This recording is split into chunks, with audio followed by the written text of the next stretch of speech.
Good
evening and welcome to the Trotwood-Madison February 19th, 2026 regular board meeting. This meeting is a meeting of the Board of Education in public for the purpose of conducting the school district business and is not to be considered a public community meeting.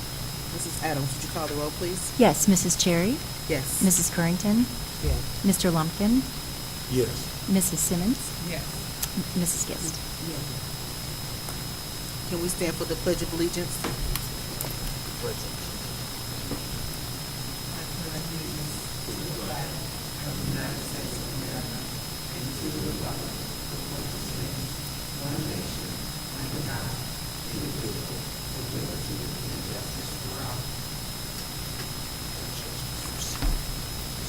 Next, we will have our mission statement that will be read by third graders Aiden Cox and Malaysia Matkins.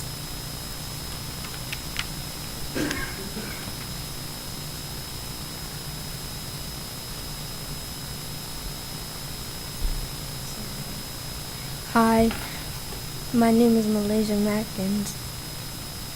Hi, my name is Aiden Cox. Friends are respectful, accountable, motivated, and show self-control. We are Madison Park Superlions. Good attendance at Madison Park means we are at school every day, all day, on time, with no early dismissals. The mission of Trotwood-Madison City Schools is to graduate all students prepared to excel in a global society with a commitment to lifelong learning by guaranteeing a challenging curriculum facilitated by innovative and dedicated staff, community participation, and the state-of-the-art resources in a stimulating atmosphere.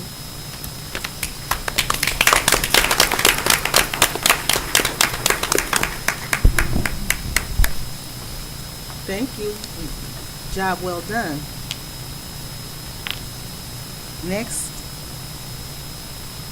subject E is to adopt the agenda. Are there any changes to the agenda? There are two small changes this evening. The first change is under 2A, board, new board member.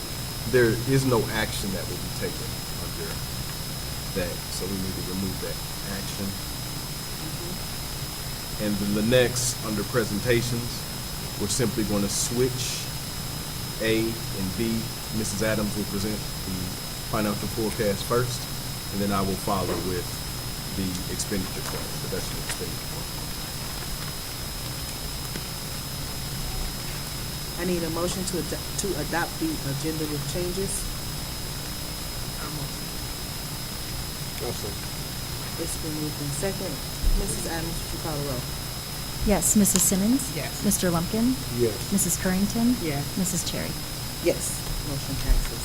Next on our agenda is the new board member. So due to a procedural error at our January 22nd board meeting, new board member Erica Gist was officially appointed to her seat by Judge David Brennan on February the 17th, 2026. And Ms. Gist Would you please join Ms. Adams for the administration of the oath of office?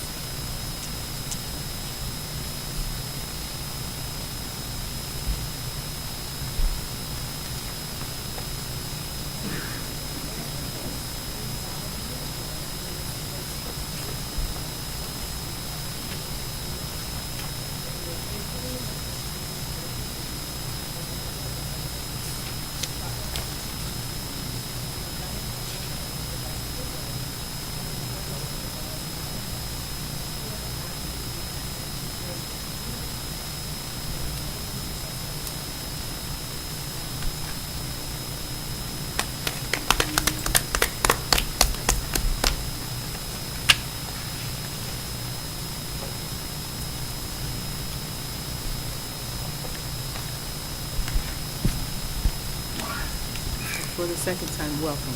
Yes. Next, we'll go right into our financial forecast presentation by Jill Adams.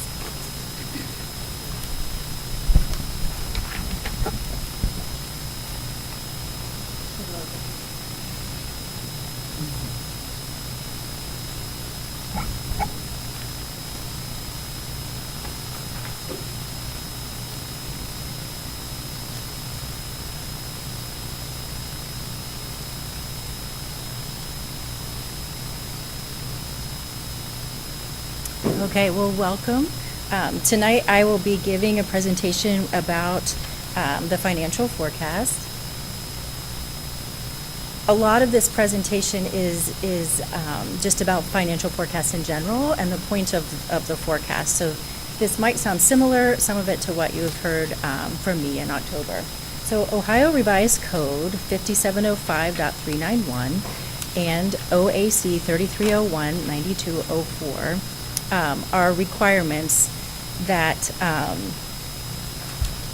require a Board of Education to submit a 4-year projection of operational revenues and expenditures along with assumptions to the Ohio Department of Education prior to October 15th, and then an update by the end of February of each fiscal year. So this is the February update. In FY27, next school year, the date has been moved to August 31st and an update by February 28th. So that's a big shift from a couple of years ago with the forecast in November to August. And of course, February is a shift from May. The required funds to be included in our forecast are the general fund, any special cost center associated with general fund money, emergency levy funds, any debt service activity that would otherwise have gone to the general fund. And our district will continue to utilize a 5-year forecast on the planning horizon, even though the requirement to submit is a 3-year forecast. The purpose and objectives of the forecast would be to engage the Board of Education and the community in long-range planning and discussion of financial issues facing our schools. Another purpose is to serve as a basis for determining our ability to enter into contracts with various organizations and to provide a method for the Ohio Department of Education and the Auditor of State to identify school districts with potential financial problems. So as you'll remember, our October forecast last year is what triggered our financial situation that we had to respond to in December. So before we get to the numbers, a financial forecast is somewhat like a painting of the future based on a snapshot of today. I have said maybe a couple of times today even, you never know what will happen. We're making our best guess about what would happen, but we could have 2 school buses run into each other in the parking lot and all of a sudden need 2 more tomorrow. We hope that doesn't happen. But a forecast is really based on what we know in the moment, our opportunity to predict what we think will happen. The forecast is viewed as a key management tool and should be updated periodically. In the forecast, the numbers only tell a small part of the story. For the numbers to be meaningful, you would review and consider the notes and assumptions before drawing conclusions or using the data as a basis for other calculations. Board members have those assumptions in front of them. They've also been included with the agenda and are available to anybody who would like to see them. The 5-year forecast encourages district management teams to examine future years' projections and then identify when challenges will arise. This helps us to be proactive in meeting any challenges. So the key line items to pay attention to when you're looking at the forecast, there are two sections. There's revenue, and then there are expenditures. The revenue is made up of two main sources, local and state funding. And then the expenditures are mainly salaries, wages, benefits, purchase services, and then supplies and materials. Before we get into our numbers, we're going to review a little bit of legislation that has changed since our October forecast. So in December, the governor signed into law 4 pieces of legislation: House Bill 129, House Bill 186, House Bill 309, and House Bill 335. These laws take effect March 19th, 2026. House Bill 129 should not impact our district because we are not on the 20 mil floor. There are only 3 districts, I think, in Montgomery County that are. We are not, so this is one that should not impact us.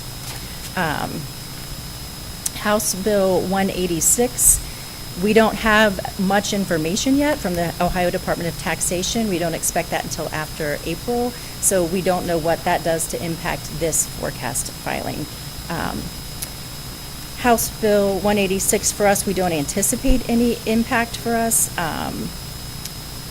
Something could change with future reappraisals, but right now, between not knowing and our current appraisal situation, we don't anticipate any impact. House Bill 309 allows the County Budget Commission to reduce or override voted levies for school districts to limit collections. This has already been implemented in some counties. Montgomery County has been very clear they don't intend to override any levies that any public entities have educated the public about and the public has voted for. They have said very clearly, and we thank them for saying we don't know better than all of those agencies to change what the voters have decided.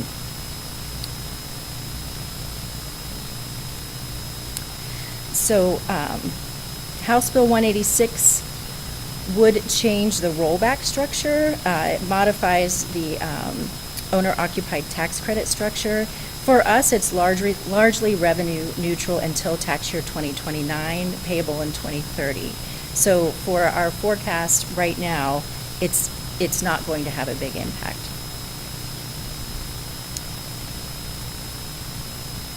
This slide just reviews again the expanded County Budget Commission power.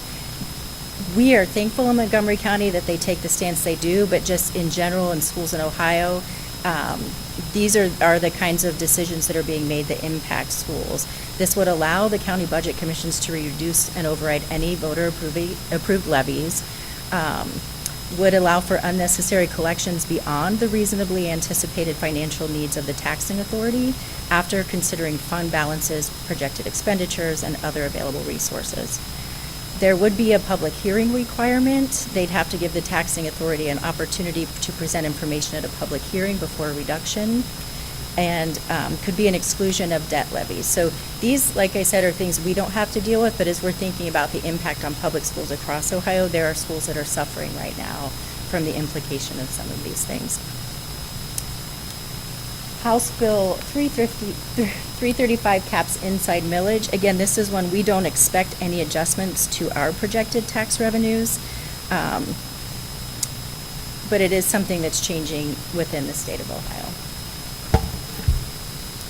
So funding schools in the future, these new property tax laws, districts must reassess their levy strategies, the timing, and the eligibility. It does prohibit school districts from submitting new money current expense levy to voters if the general fund carryover balance is more than 100% of the general fund expenditures in the preceding fiscal year. So these are things that are new to schools in Ohio as they're considering how they're going to fund themselves.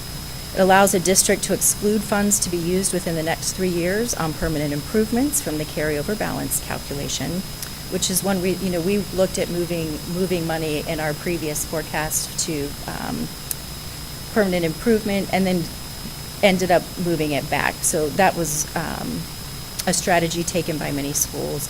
New and renewal of permanent improvement levies remain unchanged. Renewals with an increase in replacement levies have been eliminated.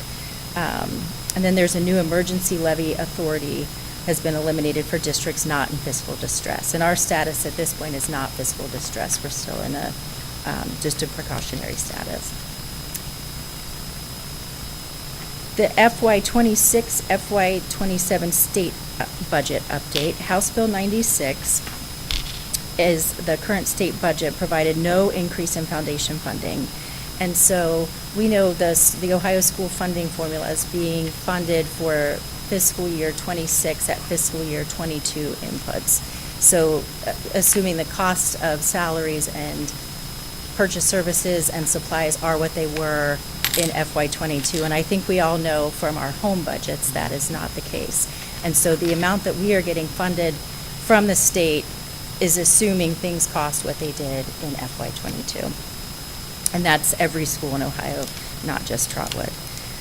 House Bill 96 also included a piggyback tax exemption law that allows county commissioners to give a second tax credit for homestead and homeowners.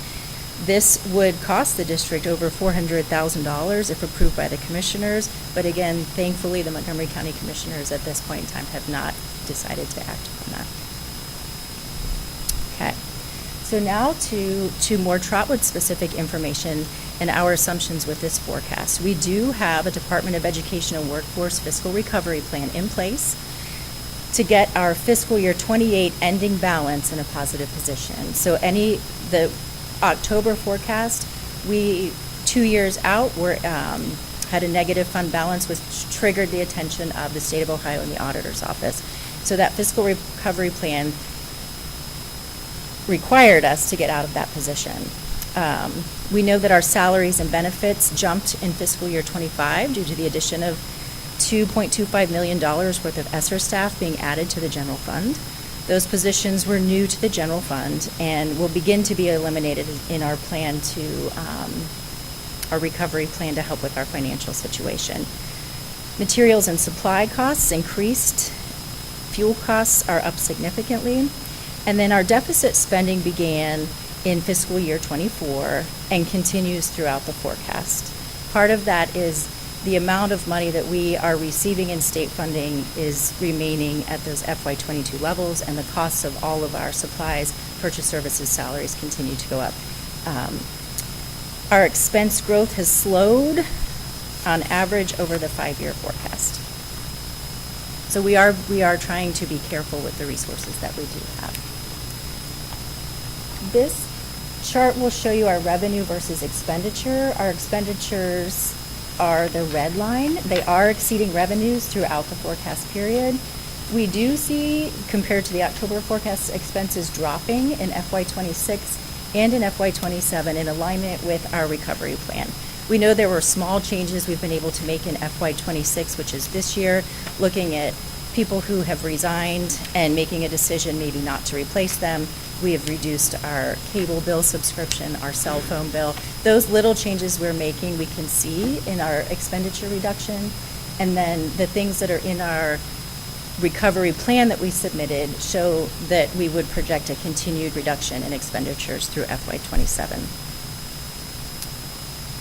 Our ending cash balance projection, the position is improving based on our recovery plan, which is a requirement of the plan, so it's good that we see that there. Our estimated general fund revenue sources, we receive 73% of our revenues from the state of Ohio. We really need to be keeping an eye on our future state budgets for the next several fiscal years.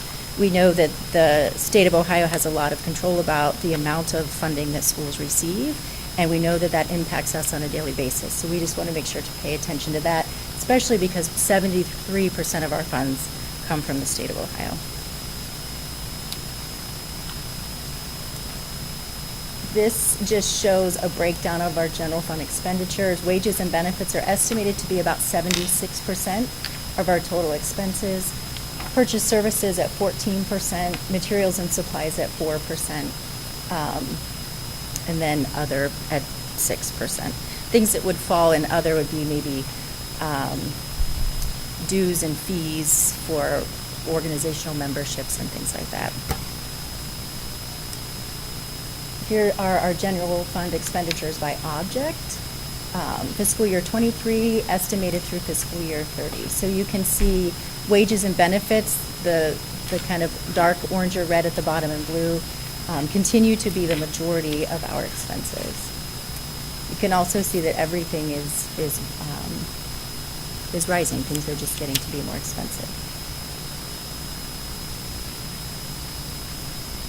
So for us, the things that will be impacting us continuing this year and throughout the life of this forecast, the House Bill 96 continued the Fair School Funding Plan, which means the inputs did not change from from FY22.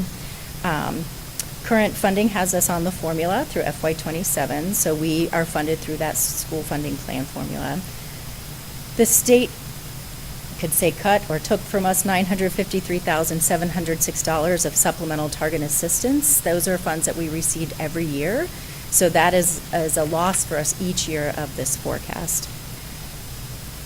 Keeping in mind future funding is uncertain still for fiscal year 28 through 30.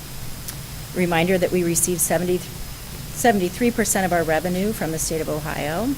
The package of property tax reforms that become law on March 19th are not expected to impact our district very much at this time. It's something we still need to keep an eye on and watch what's happening to our neighbors, but for right now, we should not see a big impact there. This bullet of $4,768,530, if you take that initial $953,706 cut of the supplemental targeted assistance across the life of the forecast, it does equal almost $5 million. It does severely impact our ability to maintain our instructional programs for our students. As we all know, that's a lot of money even in a budget of our size. We will continue to watch the actions of the Ohio legislature and any changes that may impact our district. Right now, we are projecting in our forecast that I will be asking for approval for later tonight a negative cash balance in FY29. So even though we have a reduction plan in place, we have reductions that we're prepared to make, we're okay until FY28, but we need to continue to pay attention and continue to think about what we can do to make that, to make a plan there. Otherwise, we'll be presenting this forecast again in August, and then we'll be 2 years out again. So if we're still showing that deficit in 29, we'll be right back where we have been with the recovery plan. Okay. Any questions about this? It's a lot of information. You do have the more detailed forecast that we'll talk about later as well. Okay. Well, thank you for listening. Thanks, Kim. Thank you. Jill, would you hand me the clicker, please? Yeah. I'm sorry, Mr. Go ahead. So, the next agenda item, it speaks to a presentation with regards to a plan that we have established to kind of ensure that we are along the lines of what Mrs. Adams has shared with you guys, to ensure that we continue to monitor our financial situation. What I'm going to do is I'm going to have more of a conversation versus a presentation, just to kind of share with the board some of the things that we have started to put in place, some of the things that we're monitoring, and just an overall guideline and roadmap to how we plan to attack what we've been working on for the last several months. So the first slide just kind of talks about why this conversation with you guys cannot wait, why the conversation with the community, with the TMEA, why it cannot wait. And there are 4 points there. One, to share a clear and complete picture of the district's overall financial reality. Mrs. Adams spoke to that very clearly with regards to the actual numbers. To explain why significant reductions are unavoidable, to engage the union leadership early and openly, and discuss the options to protect 100% student success with minimal impact to staff and students. You know, as we move through this process, as we continue to evaluate every position, every individual that decides to take employment elsewhere or find another job doing something else outside of education, et cetera, et cetera, et cetera. Every time a job comes open, we are now in the process of evaluating whether or not that position is something that we need. Now, we all understand that, there are some positions that we have to have. Math, science, social studies, language arts. But as we, start working our way down that list of additional things, those things are really evaluated. And then from the standpoint of those content areas, we're evaluating, do we need this many? Do we need 8? Can we get away with 6? So those are the types of conversations that have been taking place over the last couple of weeks with various entities in the district. And I want to be very clear with the board to make sure that you guys understand that, our focus of trying to get our students to achieve, enjoy their academic experience, their social experience, to have a holistic experience for school has not changed. Our mission is still, our vision, is still 100% student success, but this has actually become a hurdle in that. In our mission, we got to get through this. We got to jump over that hurdle, and then we got to get back on track to ensure that we don't lose sight on what our purpose is.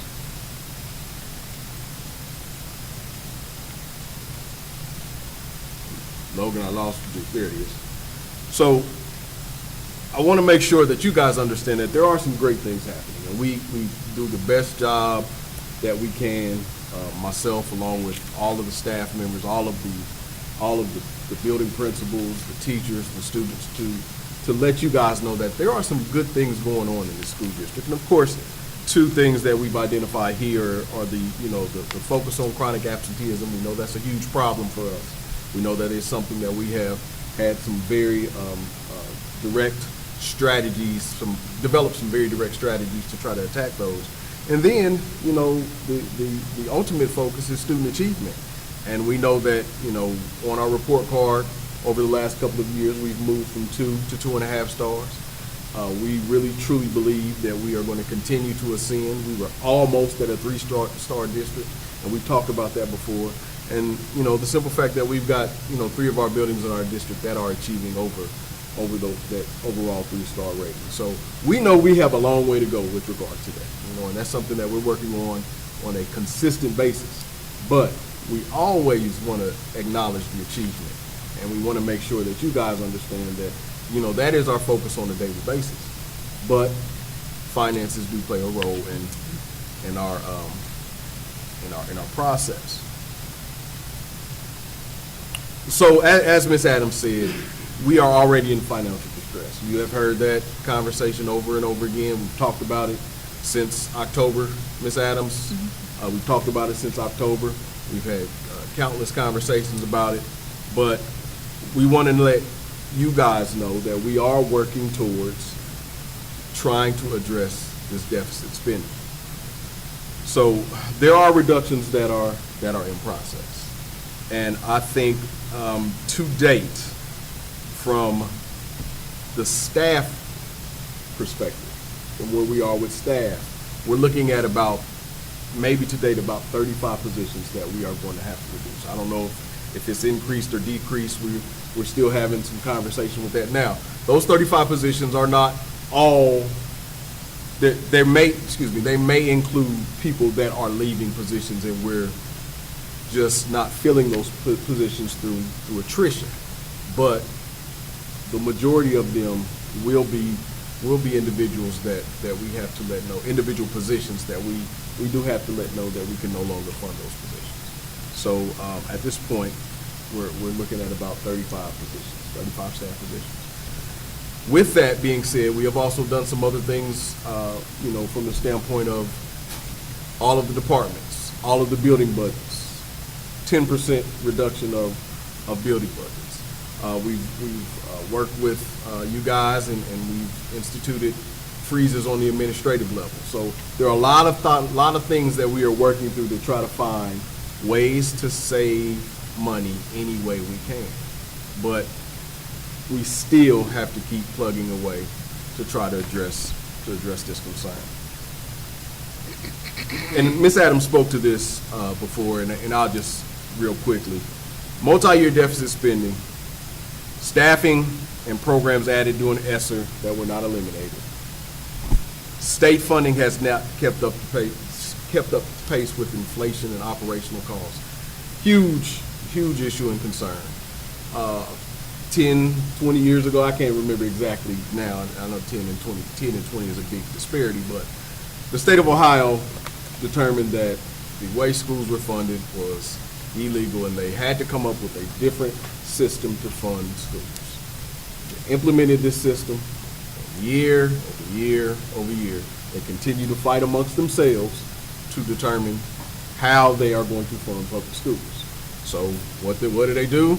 They just decide this past year, we're not going to pay attention to the DeRolf case, the DeRolf decision. What we're going to do is we're going to give you the money you had in 2021, and you just figure it out.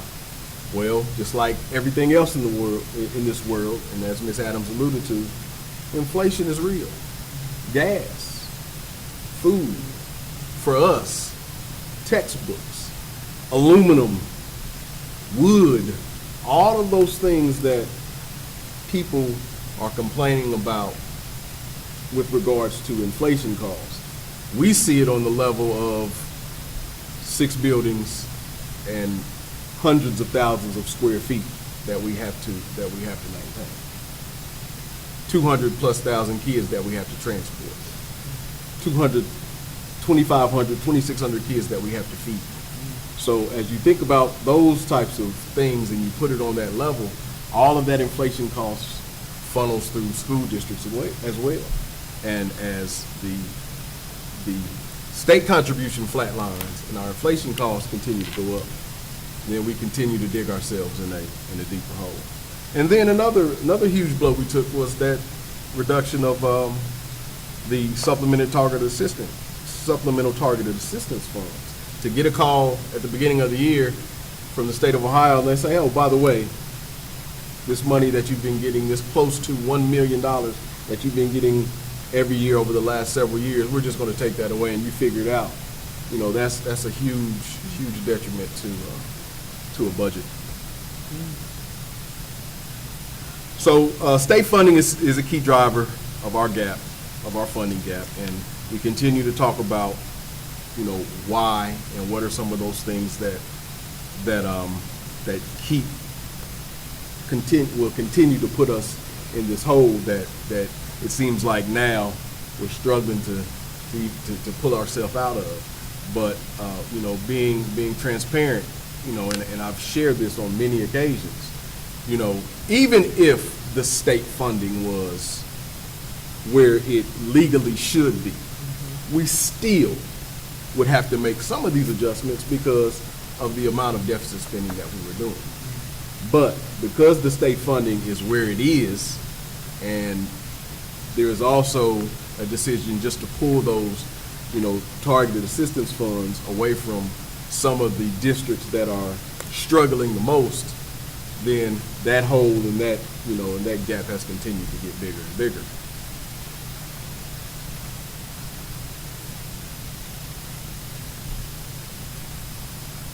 So, with that being said, there are no easy options for us. $6 million was our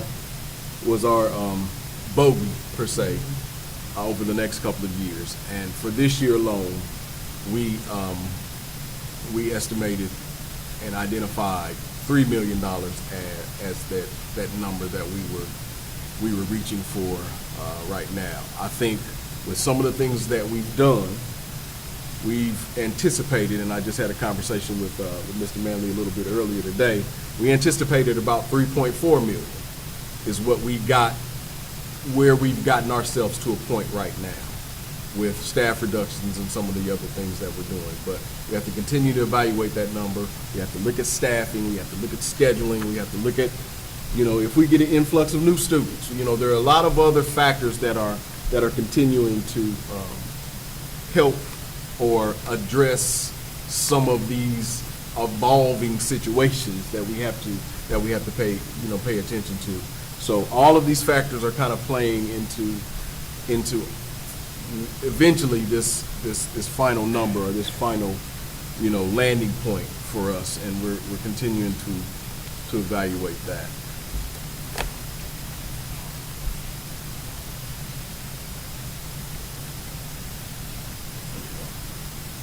So, how are we making decisions on what will we protect? We want to protect classroom instruction. That's important. If we do anything, we have to make sure and ensure that we are protecting the most important thing and the focal point of school. We want to right-size staffing. So through attrition, as I discussed, we're looking to ensure that at a certain grade level, if we have this many teachers, can we increase class size a little bit and maybe use one less or two less? And that's a conversation that has been ongoing, not only with the cabinet, but with the principals as well. Evaluate all expenditures for fiscal responsibility and communicate early, clearly, and consistently. I think our communication with the union, with you guys, with the community, I think we've done everything we can from the standpoint of trying to communicate to ensure that everybody has this information. And then as we push forward with these continued reductions, we're going to have some more dialogue with the community to ensure that they're up to speed. And then our communication with, as I stated before, our communication with TMEA, with the understanding that TMEA is here for a reason, and we're here for a reason, and we believe it's all for the betterment of students. But there are some things that we all have to take in consideration when it comes to expenditures. And our biggest expenditure is people.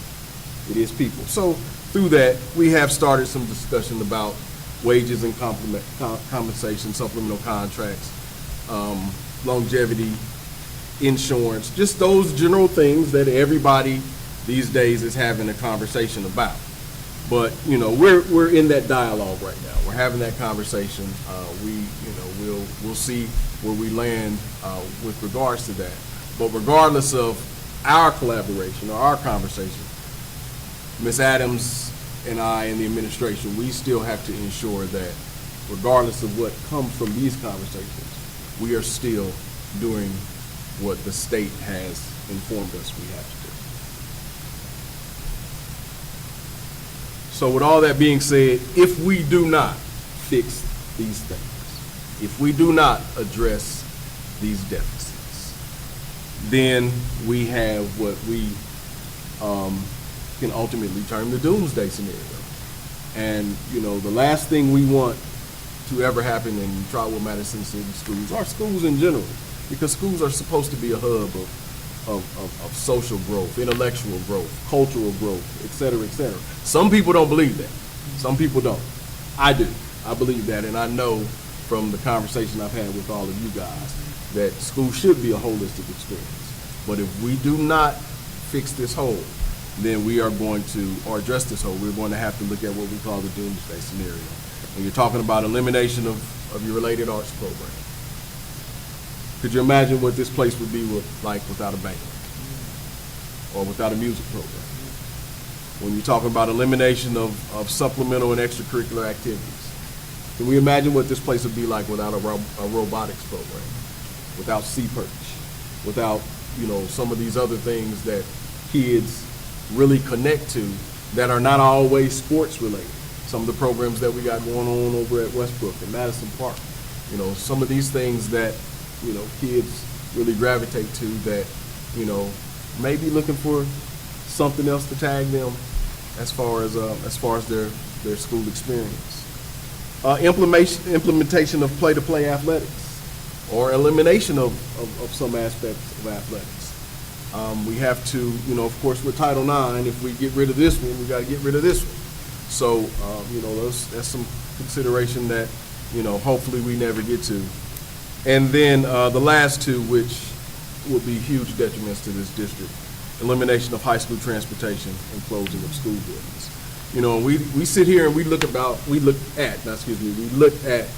our issue with chronic absenteeism. What would the elimination of high school busing do? If we got kids that we're fighting to get to school, especially on the high school level, fighting to get to school. So if we take that away, then, you know, in essence, we're shooting ourselves in the foot. But, you know, that is something that we may have to consider. And then, you know, the last bomb, per se, would be closing of school buildings and shoving all these kids up in one building, closing a building. And that happened here in this district in 2011. And it was probably the worst thing that ever happened to Trotwood-Madison City Schools. It probably likely took 5 or 6 years for us to recover from closing those school buildings. And, you know, unfortunately, those are some of the things that, you know, that would become realities that we have to consider if we can't get this issue under control. So with that being said, we're going to continue our dialogue with TMEA through our labor management committee and our scheduled meetings. We're going to try to collaborate and try to see if we can work through some things to try to find some additional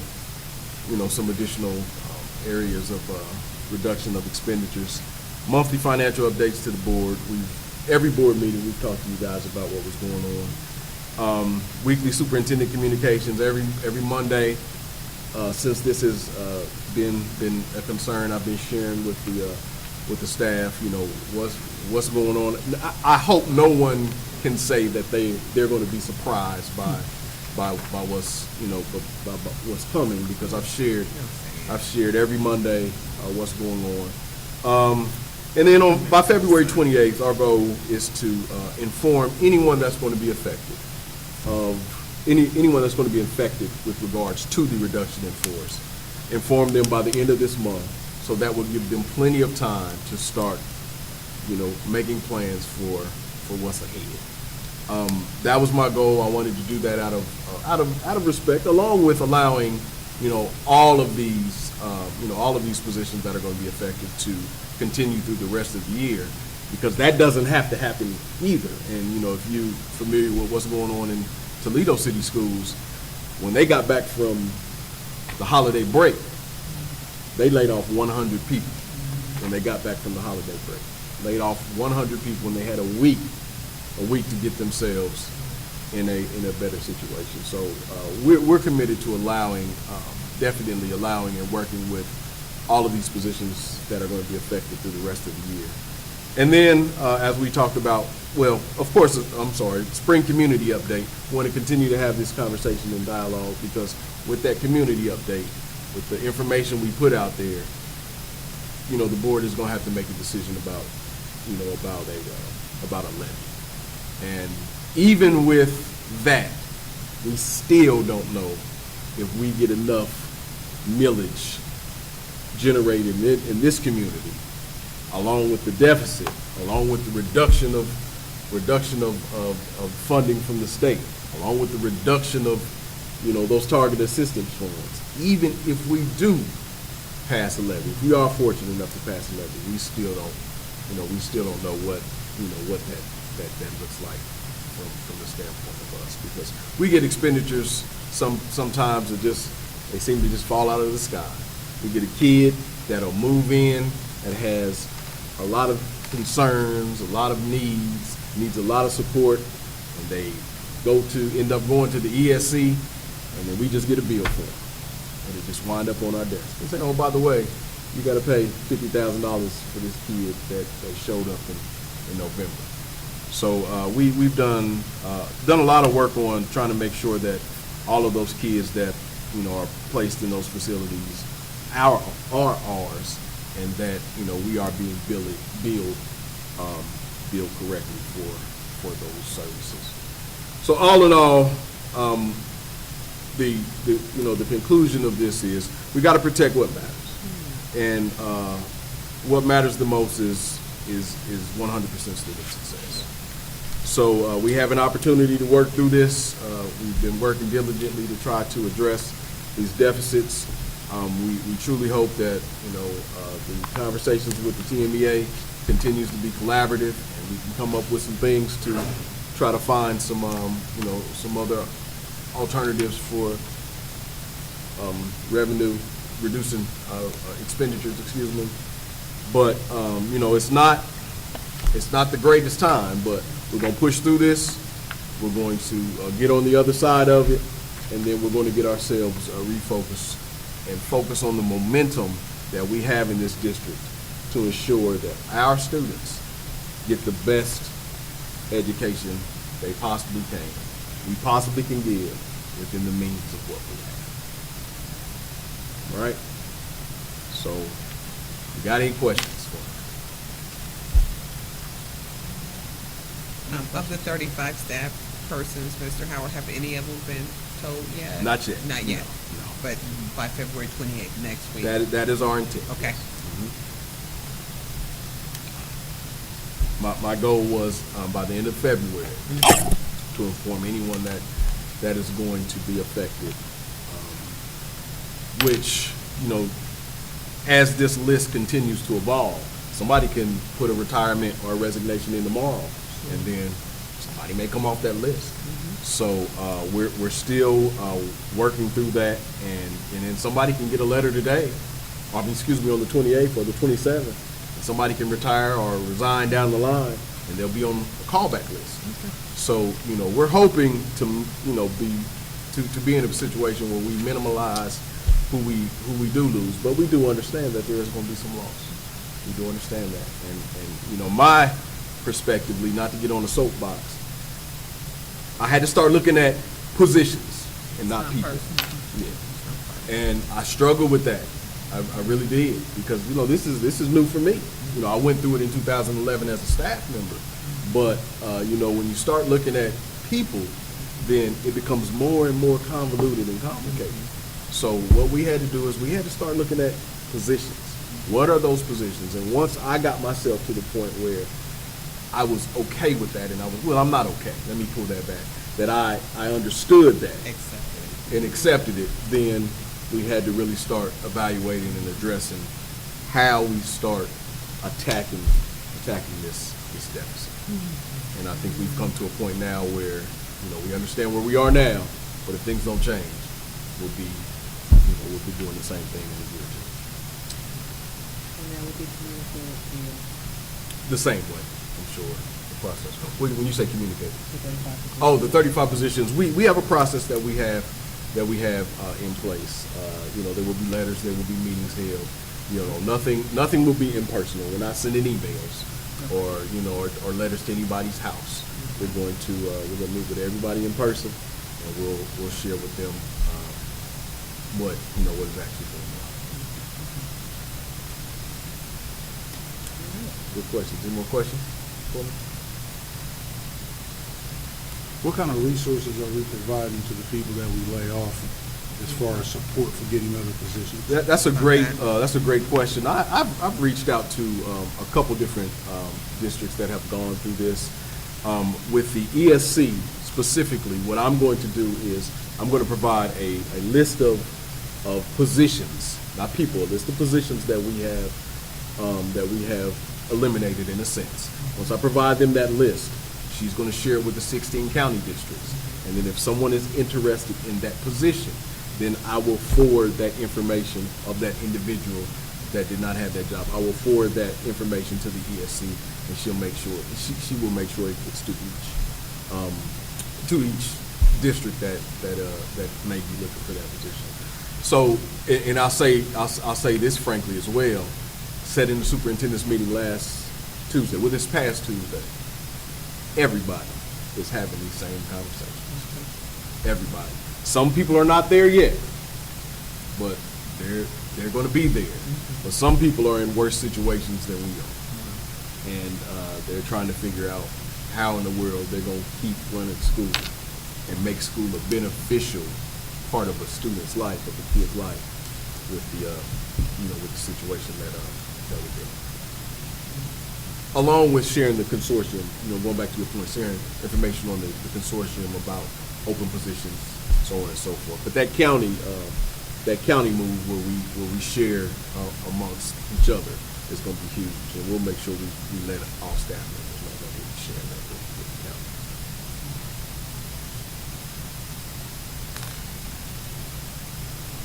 Okay. Thank you for the detailed information. It's really appreciated. Next on our agenda is number 4, the treasurer's report. Yes, I have several items for action tonight. The first is asking for approval of the January 8th, 2026 organizational meeting minutes, January 8th, 2026 work session minutes, and the January 22nd, 2026 regular meeting minutes. I need a motion to approve the January 8th organizational meeting minutes, January 8th, 2026 work session minutes, and the 22nd regular meeting minutes. On motion. I'll second. Let's go with the second.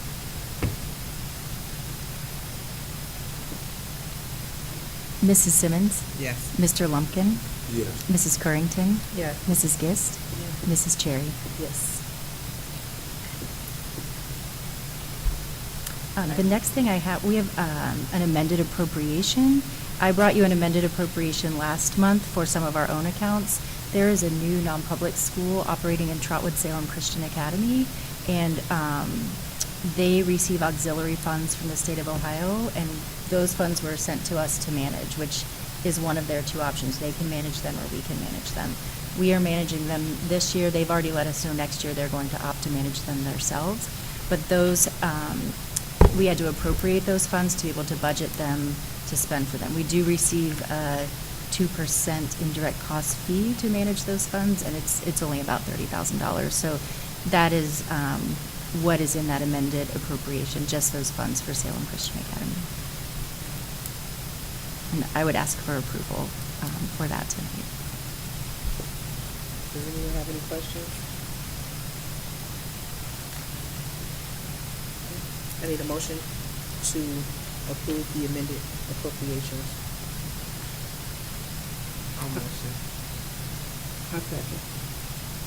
Mrs. Adams. Mrs. Simmons? Yes. Mrs. Currington? Yes. Mr. Lumpkin? Yes. Mrs. Gist? Mrs. Cherry? Yes. The next item I'm bringing to you tonight is the approval of a then and now certificate. We have to have board approval when we have committed to spending more than $3,000 without a purchase order signed by me in place. And this one is actually coming to you from the treasurer's office. Our bank fees to PNC Bank in the amount of $14,582.39 for the calendar year of 2025, which is January of 25 through December of 25. The bill came for those end of January. We opened in February. We did not have a purchase order in place, so for us to be able to pay those fees, we need the approval of the board. So I'm asking for action on that this evening.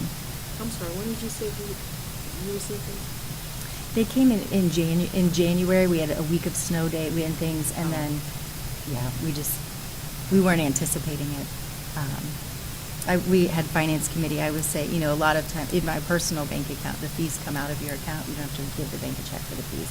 This is a different setup that I wasn't used to, and the office didn't anticipate with new staff, so. I do have the list of fees if you'd like to review them, but it is for the entire year. And we so far have received good service from PNC Bank.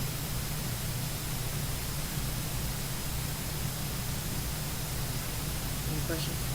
Other questions? Mr. Lumpkin? Any questions? Well, we've discussed it. We thought it was weird that it didn't come out monthly. It came one bill at the end of the year. So So we're paying $14,500 For a year. in bank fees? Yes. Yes. Yes. I did share with Finance Committee, I think this is a good opportunity to talk to other treasurers in the district about their banking experience, you know, who Yes. they're using and fee structures and things like that as well.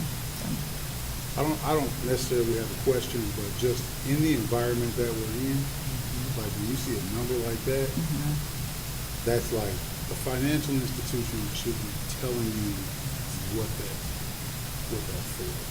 I do, Yeah. and I have a detailed statement that I can share with the board too, yeah. I would suggest doing, without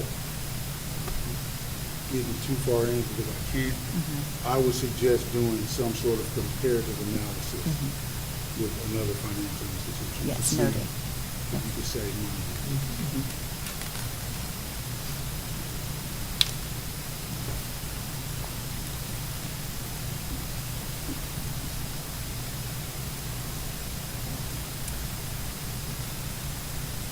Need a motion to approve the certificate to PNC Bank in the amount of $14,582.39. I'll move.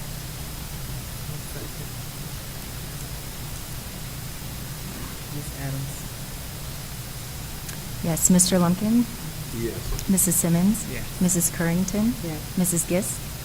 Mrs. Cherry. Yes. Then the last thing I have for you, asking for approval tonight is the financial forecast. A couple of things I will just point out to you, and you have this in front of you. It's like this.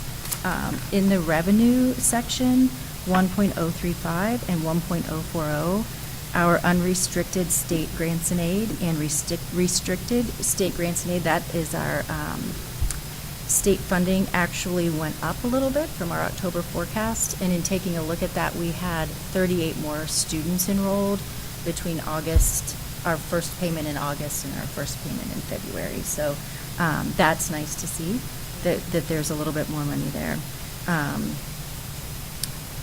There are a couple, and this really had to align with the reduction plan that we submitted. So under expenditures, there are some very minor changes in personnel services to account for staff that left after the year started and we chose not to fill their positions. And then we also, when we were really digging into and reviewing things, decided that we needed to add just a bit to purchase services to ensure that we had enough there to cover some of our contracts this year. On the back, before I finish, I'll just draw your attention to line 12.010, the fund balance. And if we look at fiscal year '28, we are projecting that we will end the year with $3,384,701.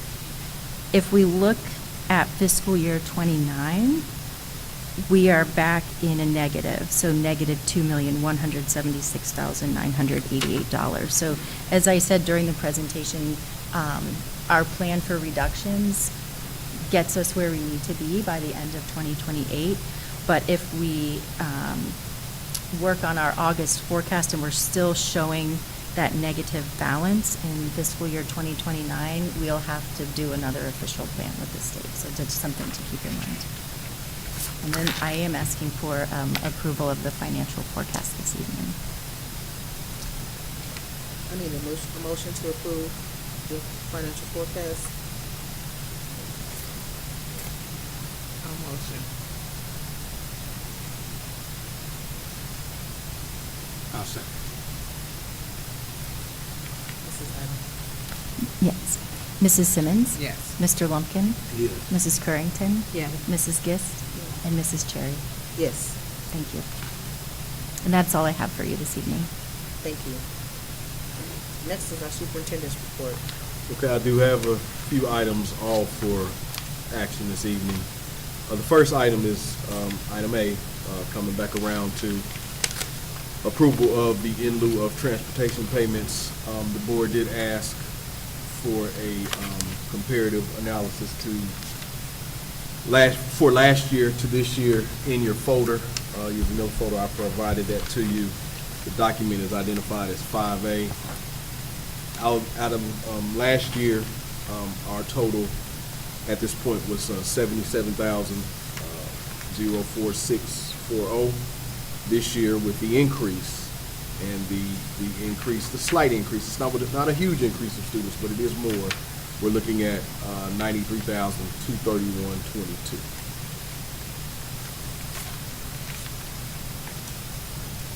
And again, that's a state law with regards to the in lieu of payments. So it is something that we will verify in March, and then we'll do one more verification. Ms. Rogers does one more verification in May, and then at that point we'll start putting the POs on. And go from there to get those checks out to the staff. I mean, to the family. So I'm asking for action on that this evening.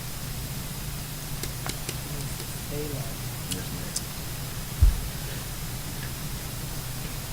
Hey, I need a motion to approve the in lieu of transportation payments for 2025-2026 school year.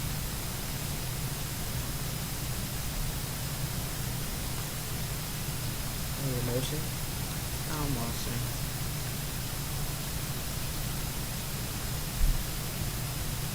And I need a second.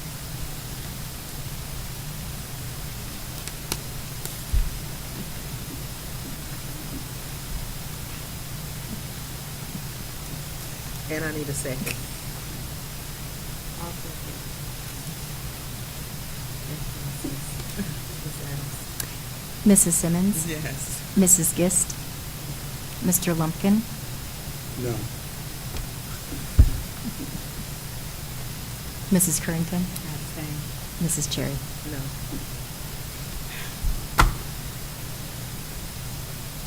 So I do want to say that, that the vote, although it is not, the resolution is not passed, if we do not proceed with this, then there will be ramifications with regards to who knows, You don't know what the they'll take money from us. Let me go back. Go on. I abstained for a reason. I felt like because I have a grandchild on that list, I should not vote yes. But if it will get us over this hurdle, I'll change my vote to yes. Since it has a financial impact on your family, you are correct to abstain. So,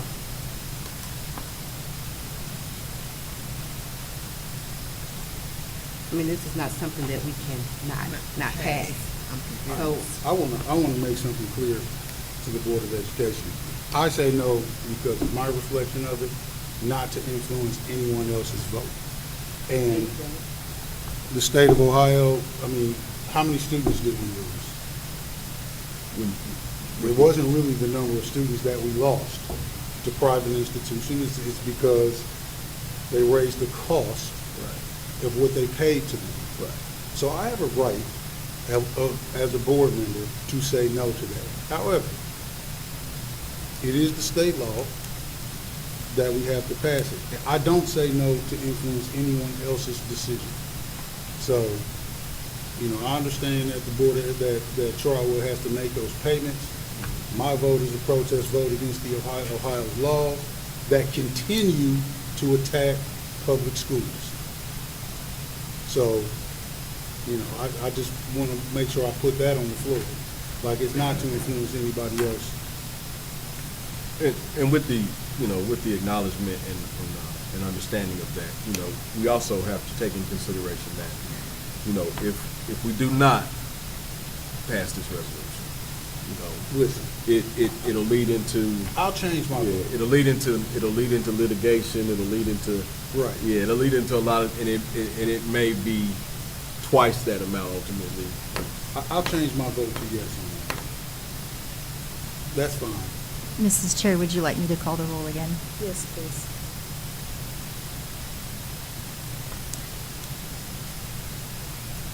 Mrs. Simmons, Yes. Mrs. Gist, Mr. Lumpkin, Yes. Mrs. Currington, I abstain. Mrs. Cherry. No.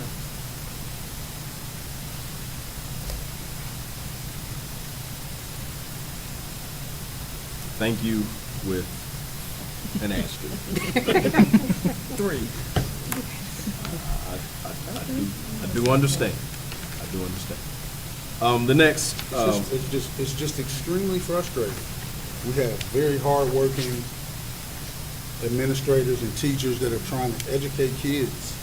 And, you know, in that same vein, we bus students to a school right now that perform poorer than Trotwood-Madison does. So make that make sense.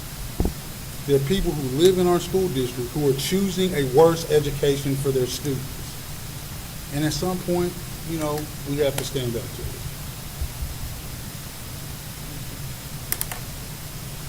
I want to cut a board. We understand. Item number B. the next item I have for action this evening is the approval of donation for the STEM support from Wright Memorial Chapter 212 of the Air Force Association. If you click on the attachment, you will see the letter from Ms. Murdoch. This donation is for $2,000, and they are asking the board to accept this check. Are there any questions in reference to the donation? No questions? Need a motion? I'll motion. I second. Ms. Adams? Yes, Mrs. Simmons, Yes. Mrs. Currington, Yes. Mr. Lumpkin, Yes. Mrs. Gist, Mrs. Cherry. Yes.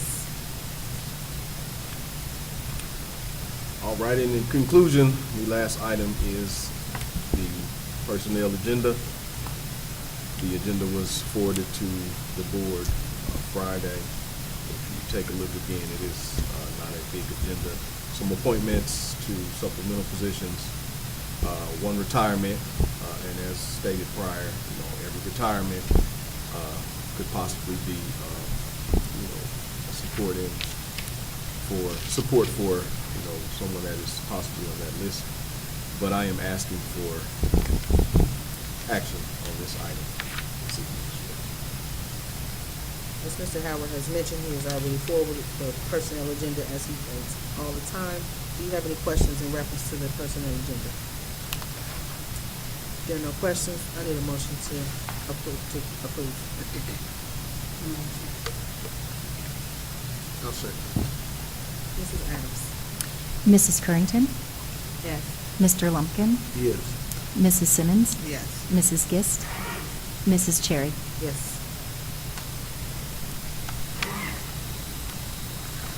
Next on our agenda is discussion items. Okay, this evening I do have several items with information to update the board.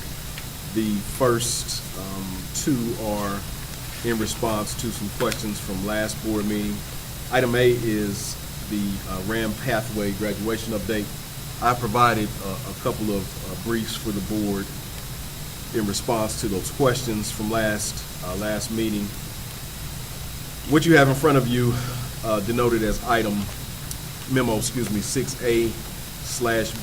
The first page is the total number of students, senior students that are in the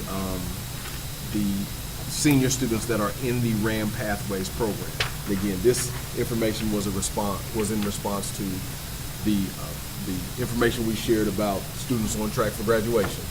And the question was asked, how many of those students, those senior students, are in the RAM Pathways program? So as of right now, there are 40 students identified as four-year students or seniors. 21 of those seniors are projected to graduate on time.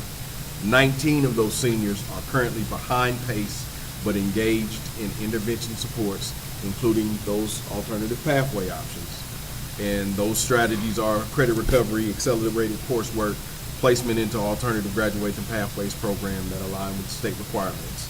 There are 5 students that are demonstrating minimal or no progress, so 5 of those 19. And this progress is due to non-attendance or limited participation despite ongoing outreach to students and families. So those 5 students, they have been identified, and we are working to try to really see what's going on with those 5 kids in the Pathway program. As far as movement is concerned, there were 52 seniors that were in the program at the beginning of the year. Of those 52, several of them have transitioned back to the high school setting, which is a good thing. That they've gotten themselves either back on track or they corrected some behavioral issues, concerns, and they're back in the high school. The current total of 40 reflects the verified 4-year senior cohort to date. So students that came in the building 3 years ago as a freshman, and that are now identified as 12th graders, not based on credits, but based on the years that they've been in the district. And of those, 21 are on track, 19 we're working on, and those 5 we got to figure out what we're gonna do with those students. These are just Ram Nation students, correct? Ram Nation, yes, that was the request. What are the seniors? Right. Who are the seniors? How many of those students on track are Ram Nation students or Ram Pathway students? Now, how many of those seniors that were in the graduation cohort are Ram Nation students?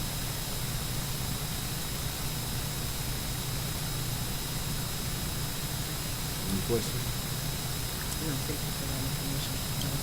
I see Ms. Carrington's wheels spinning. I'll do the best I can to answer.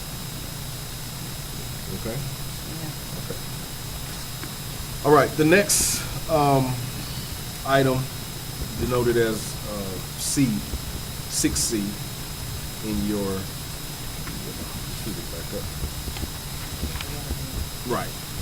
Yep, 6C was the water bill update. So from the February 5th meeting, there were questions about the water bill. So just for some context, water and sewer services are billed quarterly across district facilities. Costs reflect seasonal usage patterns tied to full school operations, athletics, extracurricular programming, facility utilization, and reduced costs during breaks and summer recess. So the 24-25 actual expenditures for 5 buildings was $124,644 and 11 for 5 buildings. We are in a unique circumstance where 5 of our buildings are on city water, and then 1 of our buildings is on county water and sewage, and that's Westbrook Village. So we get 2 different water bills based on how it works itself out. So the total for Westbrook for the year was $29,736.97. Total expenditures for FY 24-25 was $154,381.08. For 25-26 year to date, city water for 5 buildings was $84,512.21. That large expenditure, that question that was forwarded to me about that $70K, that was a quarter based. Remember, we moved from the summer where nothing's going on really to we get into the middle of it, we get into fall where you got football, you got everything, you got soccer, you got all those activities going on, and then school's back in session. So you get that you get those big bills. You usually get about 2 big bills, and then the last one at the end of the year is much smaller. So with city water, $84,512, and of course that also reflects the increase as well. And then Westbrook, the county reserve, year to date is $3,509.92.12. Projected expenditures for the year with the city estimate is between 140 and 150, so you will see an increase. And then Westbrook Village with the county water reserve, water and sewage reserve, our estimate is between 28 and 35,000. Usage consideration increased second quarter expenditures reflect full academic operations, fall athletics and extracurricular activities, winter athletic programming, including swimming operations, filling up their pool, and upcoming billing cycles may remain elevated due to completion of winter sports, spring activities, and the increased cost from the city of Trotwood. So just a quick question, yes, Mr. ma'am. Howard. I mean, I know that we rent out the pool. Yes. Have we added that cost? So all of that money that we rent out for the pool is considered revenue. So those checks are written to the district. Sure. And Well, have we then- increased the cost due to the water rising on us? Have we increased our prices of the rental to whatever we're renting the customer? Great question. Not yet.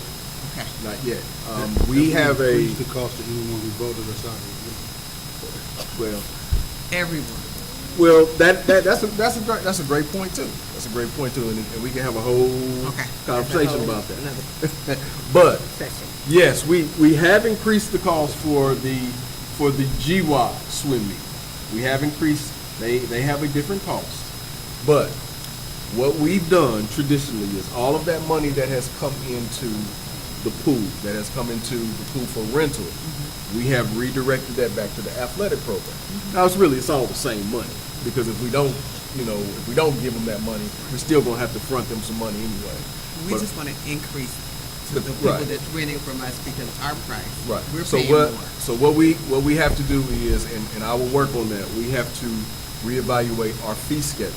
Yes. And then the board will Yes. have to then vote on the fee schedule. Yes. With reflection of those increases. Yes. And We then can't, we can't assume Right, it's not the fair for us additional to cost. assume the cost. Absolutely. Yes. So, any more questions on that? The water bill. I received that question. I want to make sure They're great, Mr. Howard. All right. Okay, moving along. Let's see what's next. Meeting with Dr. Smith, Executive Director of Admissions at Central State University. The board has expressed over several meetings what was our interaction and our dialogue with Central State. Mr. Nadir and I had a great meeting earlier this week with the new admissions director at Central State University, Dr. William Smith. I provided you a summary of the meeting via email. We talked about reestablishing our connection with Central. We talked about partnership opportunities. We talked about CCP. Mrs. Murdoch has been engaged in CCP. CCP conversations with Central State College Career Plus. CCP? College Credit Plus, excuse me. We also talked about one of the really exciting things is Dr. Smith would like to have a CSU, I don't remember exactly what he called it, Mr. Nadir, just like a CSU preview day on site here, where he brings the band, different schools, colleges, humanities. He talked about all the different colleges, and we bring them here and we set them up in our cafeteria on like a Saturday morning. We have a tentative date, April 11th, and where they, when we open it up to the community. We open it up to the community, we open it up to other school districts, but, and I'll be frank, the gentleman was extremely motivated to reconnect with Trotwood, reconnect with Trotwood specifically, and he had a lot of energy, and he acknowledged the fact that Central State is in need of kids, and there should be no reason we are not sending kids to him in hordes every year, because he explained to us the admissions process. He explained to us how he's gonna get kids in. If we send them, that he's gonna. I mean, he just was really excited about the partnership. And I asked Mr. Nadir, you got anything to chime in with regards to that?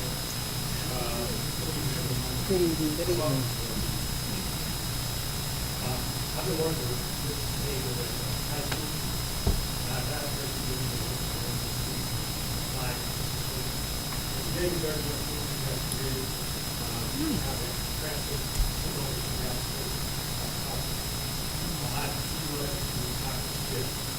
they can let you know like tomorrow, to actually make the application process. I also feel with the day that I like to go through the spaces. I'm going to make this serious. Because there's scholarships opportunities out there. Schools that they have to have a course and more than scholarships. They have scholarships for do the project themselves. The type of thing they do. So I would go to the next year. That's where we're going. Let's go to the scholarship opportunities.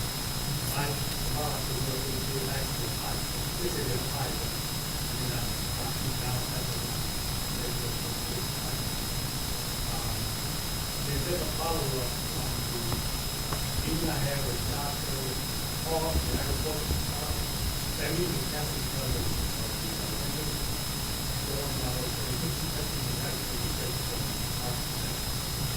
yeah, I'm going to give you all an update. We we're giving some kind of have a part of the life. What we go out now, we go for the data camp. We have participate. We had opportunity to interact with our own all high school is coming out. We'll probably go after So, with that being said, Ms. Murdoch is working on CCP. Mr. Nadir is in essence the point person for everything else with regards to this connection.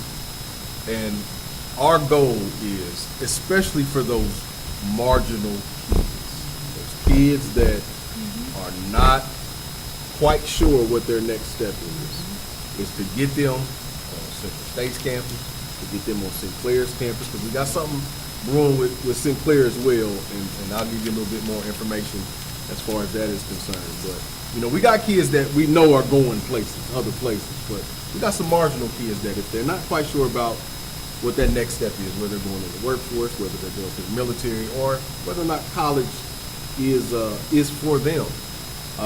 Dr. Smith was really excited about, let's show them what we have to offer, and then maybe that will help those kids make decisions. So we're excited about that partnership. Mrs. Murdoch, you got any follow up about CCP?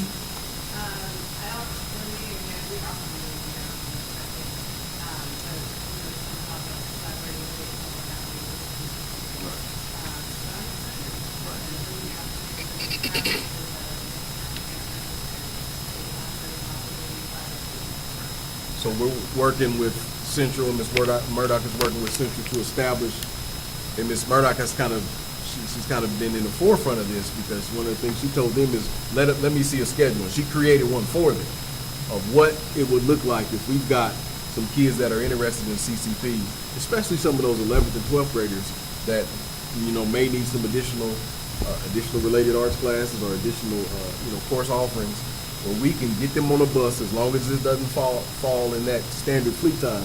We'll get them on the bus and we'll take them to Dayton West, and they can spend the day down there and get college courses and college credit. You know, so we're really excited about this partnership. And one of the things I said to Dr. Harris, and I'm gonna quit talking about this because it is exciting, is that we have been in these conversations before. We've started to have these conversations before, and then all of a sudden it just goes away because somebody leaves or somebody gets laid off, or we have to continue these conversations, because every time we stop and start over, we're missing out on some people. But, you know, Mr. Nadir spoke to those 30 plus kids, so we're really excited about that. And Dr. Harris, he may even come out to meet you guys here in the future. I have two questions. One, you said August the 11th? I mean, April the 11th. Do you have a time? It's all tentative right now, but we're looking at maybe like a 10 to 1, something like that, 10 to 1, 10 to 2. And then my next question is for Mr. Nadir. Is there any parental involvement with the 31 students? Because you said that, you know, they may have applied, they may not, and I just know from past experience, some kids attempt and they have no parental guidance. You know, sometimes the counselor may drop the ball. I'm not saying that they have, right here in Trotwood, but, you know, what type of guidance will these students have? I know you said that you're gonna meet with them outside of you. From the website, Dr. Smith, who will let me know who has access. I have to list they send it to the secretary and school. It doesn't actually in the spot. Okay. So when the spreadsheet that I sent them, who let me know who I can do. And then when I move to the big message, I will let them know schedule time. I'll have a conversation with them. And that's what I want to do. And not just say they go and they're not doing it. I have one to do. I want to make sure that things get done. So I have not had a conversation with them. But it's what it was to make sure that they don't apply and they don't apply first. They don't know anything about the social have that.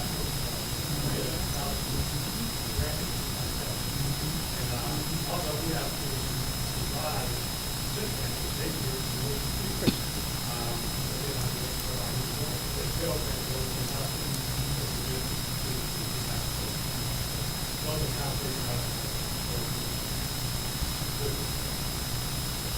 Thank you. How do we plan to advertise this to make sure that the students show up? And will it be just for Trotwood students? Working on finalizing the date, working on the content of the day. And then, no, we would like to open it to whomever. But he wants to house it here. Yes, He wants to okay. make sure our kids are here, but he wants to open it up to whomever. We don't have a problem. Yeah, we don't have a problem. And then along the lines with the, taking them to preview day, like the athletic department and Mrs. Foster and, what she's done, Miss Foster Jones. I mean, we have to continue to foster this relationship so, we can help them help us, in a sense. All right. Thank you.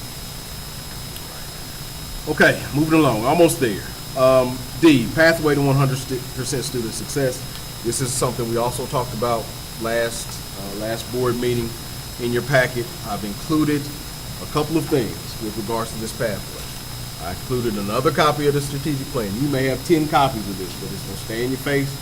We're going to keep talking about it because we're moving our way through these other things, these other issues, but we have to keep this in the focus. The second page is the strategic plan progress update. And then on the back of that, it talks about the things that we are going to do as a district to ensure that we are implementing the strategic plan. So this is just not a piece of paper. We're going to hold ourselves accountable to these bullet points to ensure that these are the things that we focus on. And then finally, once we implement our strategic plan, once we progress monitor, then what is the end product?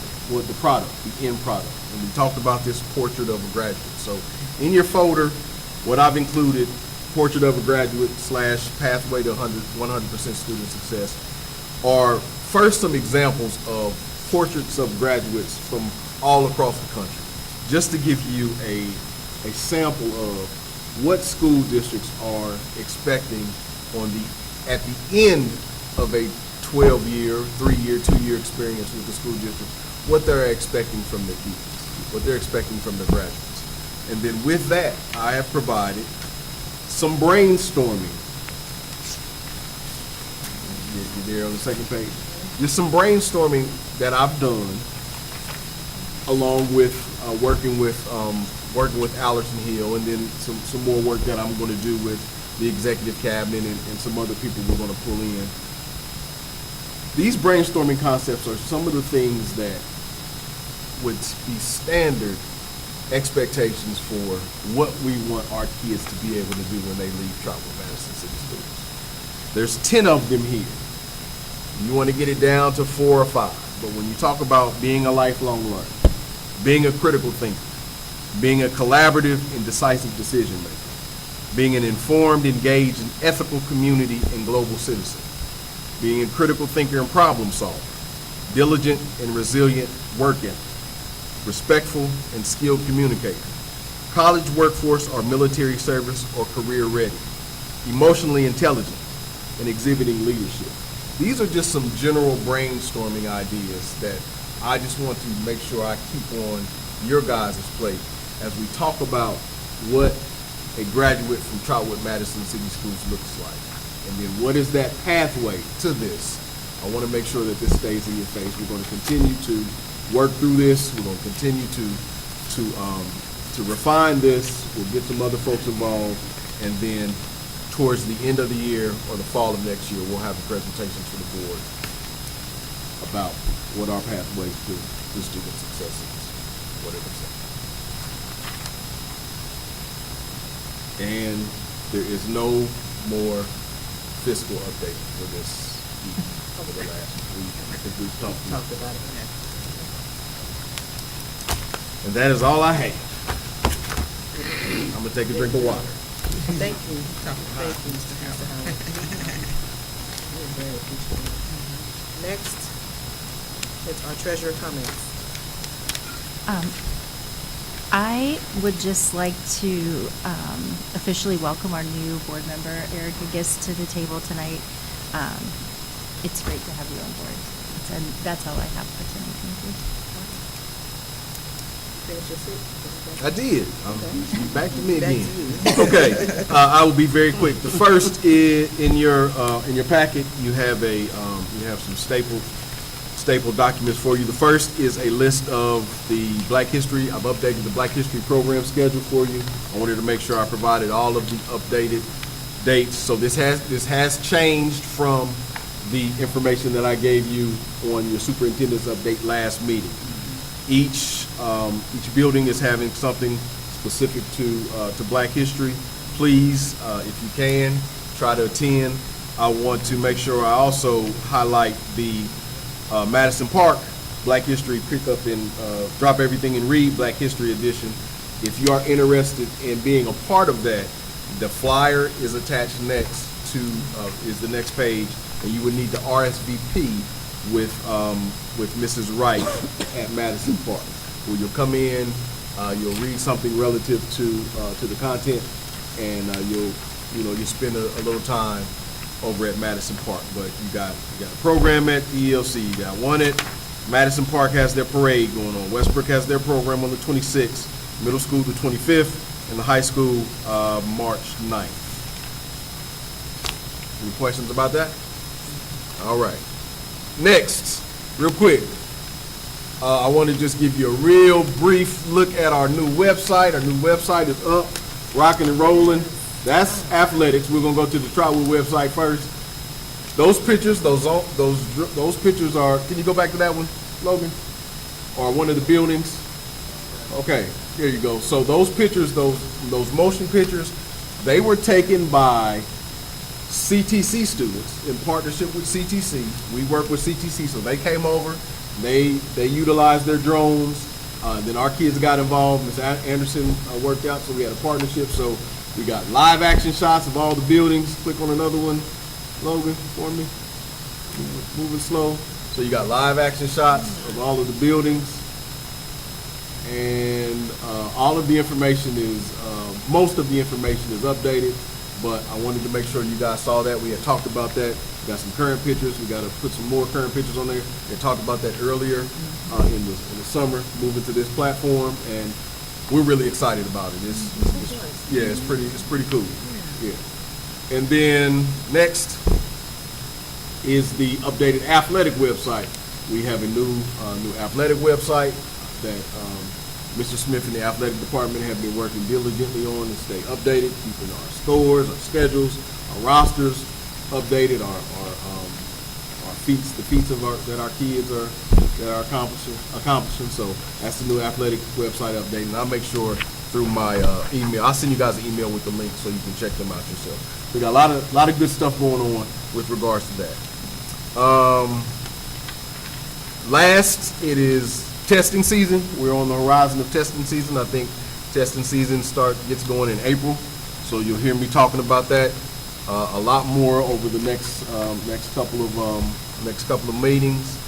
And finally, Jill and I, Miss Adams and I, met with all the superintendents and treasurers from the county. We met with County Commissioner Carolyn Rice, and we talked about some of the same stuff. And still spinning our wheels. But I do want to say that, we had a meeting with her. She voiced her support for us, but she was very adamant that she's just one voice. So Jill, you got anything to add to that? I don't think so. It was a very common message among the districts delivered to her, and she was interested in having stories to tell when she was going to DC this week and things. So it was nice to be included in that. All right. I'm done. All right. Hopefully, if you got any questions as always, just let me know. Thank you, Mr. Howard. Now our board comments, so we're going to start with our newest board member, Mrs. Erica Giss. I just want to thank everybody for the warm welcome. I want to congratulate our athletes. I had a great time this past weekend doing all the games and activities. I even enjoyed seeing the bowling team this week, and so I was very happy on the behavior from everyone, the community participation, and I just hope we keep that momentum going. Thank you. Mrs. Carrington. First off, I just want to thank you all for staying late to listen to us. That's a form of support to me, that you're supporting the board, and I always want to be able to support you all as well. And in saying that, I want to say, on behalf of me, and I won't speak for the other board members, but I thank all of the building staff, all of the faculty, all of the staff for the cost-saving efforts you are making in the building. It's not going unnoticed. And we just thank everybody for doing their part. That's important that you hear that from us. And I do plan to get around to some of the schools this week, Ms. Harding. Tomorrow, Mr. Howard, if that's all right with you, I'll be over at Westwood Village. I thought I would be there on the day of the science fair. But on another note, we do not take lightly, I think I can speak for all of us, we do not take lightly making cuts with anybody. I'm an individual, I'm a human first, with bills just like everybody else. And it is disheartening. And it's not any fault of anybody here, but we do have legislators, we do have politicians who don't think this is important, or they think that there's more money to be made somewhere else. And that's food choice. It's all about the dollars. And we all understand that. So in saying that, everybody has to do their part. We have to get out and vote. We have to put people in office that believe in free education. I'm a product of free education and went on to college. My girls are a product of free education, public education, and they got a good, sound education. And they didn't stop here. So public education, it is needed. And so I'll keep fighting for that. I'll keep advocating for that. As long as I'm breathing, because I think it's important. I was one of those marginalized students that Mr. Howard talked about. I did not get serious about school until my senior year. I did not. And then I didn't get serious about higher education until I had kids. So it's very important that they have people that advocate for them. And people to go out and be a sounding board to say, you can do this. And it's just shown in this room, people who genuinely care about kids. Mr. Nadir, Ms. Murdoch, Ms. Harding, Ms. Stein. And it's just, Ms. Howard. The things that you all do for these students every day, it shows us that we have some of the best of the best. And we will keep fighting not only for our students, but for our staff that show up every day. And I want to get us home before the storm starts, so I will rest there.